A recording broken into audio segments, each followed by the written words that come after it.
Morning నష్టాల నుంచి లాభాల్లోకి సెన్సెక్స్ 599 పాయింట్లు పెరిగింది. నిఫ్టీ 151 పాయింట్లు పెరగడం జరిగింది.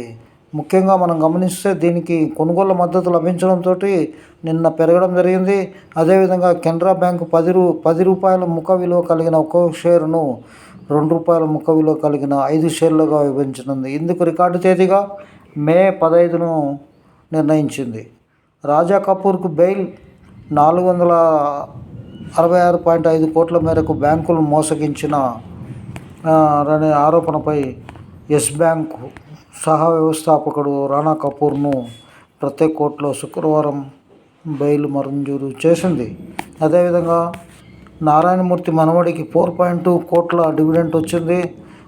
ఈ యొక్క ఏదైతే విప్రో ఉందో, విప్రో ఒక్కొక్క షేరుకు తుది డివిడెంట్గా 28 రూపాయలను ప్రకటించడం జరిగింది. ఈ యొక్క ఏకాగ్రహకు ఈ యొక్క మొత్తం లభించనుంది. మనవడికి ఏదైతే నారాయణమూర్తి గారు ఇచ్చారో డివిడెంట్ లభిస్తుంది.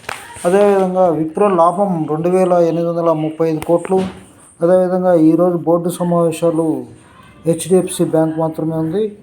ఓవరాల్గా చూస్తే మనకి ఈ వారంలో ఈ శుక్రవారం ఒక్కరోజే అప్ ట్రెండ్కు వెళ్ళడం జరిగింది.